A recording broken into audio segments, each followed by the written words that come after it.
ఇవాళ చెప్తున్నా. ఆది శంకరాచార్యులు వారు మీ అందరికీ తెలిసిన వారే కదా.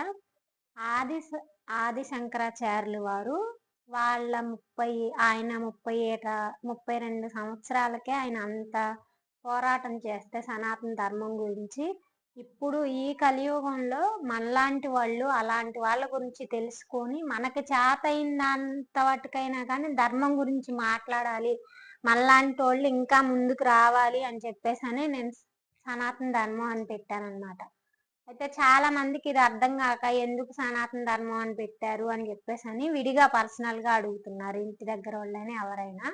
నేను సనాతన ధర్మం పెట్టడానికి కారణం ఏంటంటే, ఆది శంకరాచార్యుల వారి గురించి మీకు తెలిసినట్టయితే సనాతన ధర్మం అంటే ఏంటని చెప్పేసి అని చాలా మందికి తెలిసిద్ది. నేను ఎందుకు అంటున్నానంటే, ఇప్పుడు ఇప్పుడు ప్రస్తుతం బాగానే ఉంది, అంటే అన్ని విధాలుగా ఏ అయినా కానీ జరుగుతున్నాయి, మన గుళ్ళు క్షేమం అవటం కానీ అన్ని బాగానే జరుగుతున్నాయి, కాదనేది లేదు.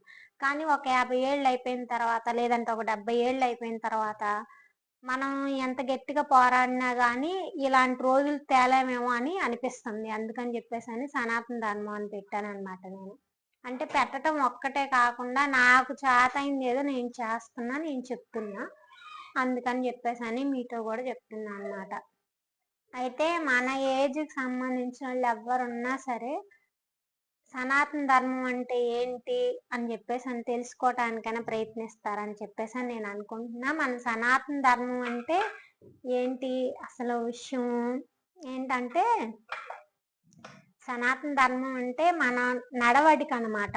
అంటే ఇప్పుడు మాట, సపోజ్ ఇప్పుడు నేను ఎవరికైనా మాట ఇచ్చాను అనుకో, ఏదైనా ఇస్తానని కానీ, నీకు ఏదైనా హెల్ప్ చేస్తానని కానీ, నీకు ఏదైనా సాయం చేస్తానని కానీ అన్నాను అనుకో, దాన్ని ధర్మం తప్పకుండా పాటించటమే సనాతన ధర్మం అన్నమాట.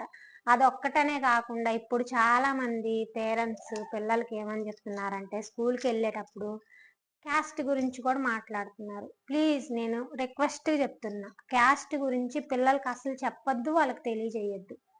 మీరు క్యాస్ట్ గురించి చెప్పుకోవాలనుకుంటే అది మీ ఇంటి గుమ్మం దాకే ఉండాలి, స్కూల్ దాకా వెళ్ళకూడదు.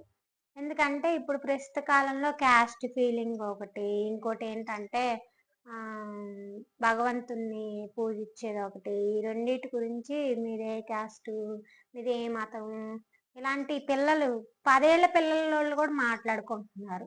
అసలు వాళ్ళకి ఎందుకండి మతం గురించి, కులం గురించి? ఇంట్లో చెప్పినంత వాటికి ఇంట్లో చెప్పాలి, అంతేగాని స్కూల్ దగ్గరికి వెళ్ళాక కూడా వీళ్ళతో మాట్లాడండి, వాళ్ళతో మాట్లాడబాకండి, వాళ్ళది తినద్దు వీళ్ళది తినద్దు అని అనటానికి, రూల్ చేయటానికి మనం పంపించేది బడి కంటే, బడి ఒక దేవాలయం కాబట్టి మనం ఆ బడికాడికి వెళ్ళేటప్పుడు నాన్న అందరూ కలిసే ఉండాలి అని చెప్పేసి అని మనం చెప్పాలి ఎప్పుడైనా పిల్లలకి. అంతేగాని కుల మత భేదాలు మనమే పెట్టకూడదు మన పిల్లలకి. వాళ్ళకి ఏది వచ్చిన తర్వాత వాళ్ళకి ఏది అని చెప్పేసి అని తెలిస్తే వాళ్ళే మారుతారు. అంతేగాని మనం ఇప్పటి నుంచే కులం గురించి, మతం గురించి, ఇలాంటి వాటి గురించి పిల్లలకి అసలు తెలియజేయొద్దు. పిల్లలకి చెప్పిన కానీ వాళ్ళు ఇప్పటి నుంచే పాడైపోతారు.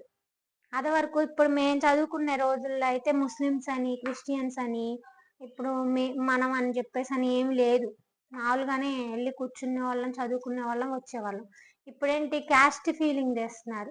అరే మీరు ముస్లిమ్స్ రా అని చెప్పి, మీరు క్రిస్టియన్స్ రా, మీరు హిందూస్ రా అని చెప్పేసి అని తెస్తున్నారు అనమాట. చిన్న చిన్న పిల్లలే. అసలు వాళ్ళకి ఎందుకండి అవన్నీ? అవన్నీ తెలియకుండా ఉండాలని చెప్పేసి అంటే మన ఇంట్లో మనమే మన ఇంటి వాటికి మన ఇంటి పరిమితం వాటికే చేసుకోవాలి. కుల మతం ఏదైనా సరే బళ్ళు దాకా వెళ్ళొద్దు అని చెప్పేసి అని నేను అంటున్నా. మీకు ఎవరికైనా నచ్చితే మీ ఇంట్లో పిల్లలకి చెప్పండి, అంతేగాని వాడు మన కులమోడు కాదు మాట్లాడక, మన మతమోడు కాదు మాట్లాడక, ఇలాంటివి చెప్పబాకండి. ఎందుకంటే మన భారతదేశాన్ని కాపాడుకోవాలంటే వాళ్ళు ఎన్ని కుట్రలైనా చేస్తామని వాళ్ళ పాపం వాళ్ళే కట్టుకొని పోతారు, మనం భయపడేది ఏం లేదు. మన ధర్మం ఎప్పుడైనా నిలబడిద్ది. కాబట్టి మన పిల్లల గురించి, మన ధర్మం గురించి తెలియజేయండి. మీకు అంతగా తెలియజేయాలి అని చెప్పేసి అనుకుంటే కులం గురించి కాదు, మన మన హిందూ ధర్మం గురించి తెలియజేయండి. మన హిందూ ధర్మాన్ని ఎలా పాటించాలో తెలియజేయండి మన పిల్లలకి. అంతేగాని వాడి క్రిస్టియన్స్ రా, ఇడు ముస్లిం రా, ఇడు మన కులం కాదురా, ఇడు మన మతం కాదురా అని చెప్పేసి అని ఎప్పటికీ చెప్పబాకండి. సో అదేనండి నేను చెప్పాలనుకుంది, అందుకే చెప్తున్నా. నేనేమంటున్నానంటే సనాతన ధర్మం గురించి నలుగురికి తెలియజేయండి, మీరు తెలుసుకోండి. అని చెప్తున్నా. అంటే సనాతన ధర్మం ఒక బోర్డు తీసుకొచ్చి పెట్టేది కాదు, నువ్వు నేను పాటిస్తే అయ్యేది కాదు. అది అందరూ అనుకోవాలని చెప్పేసి అంటే ఫస్ట్ మనం మారాలి. మారితే వేరే వాళ్ళకి చెప్పినా అర్థమైద్ది. ఎందుకంటే మనం మారితేనే కదా అదేంటని మనకు తెలిసేది. మనం మారకుండానే ఎదుటి వాళ్ళకి చెప్తే వాళ్ళకేం అర్థమైద్ది, అంతేనా? అదనమాట. ఫర్ సపోజ్ ఇప్పుడు ఏదైనా కానీ మనం దేవుడికి మాట ఇచ్చామనుకోండి, చాలా మంది ఇప్పుడు అంటే మళ్ళీ ఉపవాసాల కాడికి వెళ్తున్నాను అనుకోవద్దు. అంతకుముందు సోమవారాలు ఉండేదన్నమాట. సోమవారాలు ఉండేదాన్ని ఒక్క పొద్దు.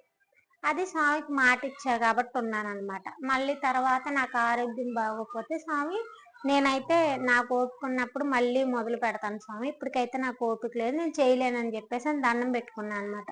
అది మాట తప్పకపోవటం. ఇప్పుడు మాట తప్పటం అంటే ఏంది? సడన్ గా అలా మనం నమస్కారం కూడా చేసుకోకుండా సోమవారం వదిలిపెట్టేసి తినేసామనుకో, దాన్ని మనం మాట తప్పటం, ధర్మం తప్పటం అంటారనమాట. ఈ ఒక్క విషయంలోనే కాదు, ఏ విషయమైనా ఇంతే. సో థ్యాంక్స్ అండి. వీడియో నచ్చితే లైక్ చేయండి, లేదంటే షేర్ చేయండి, సబ్స్క్రైబ్ చేసుకోండి. మరిన్ని వీడియోలు కావాలంటే కామెంట్ ద్వారా తెలియచేయండి.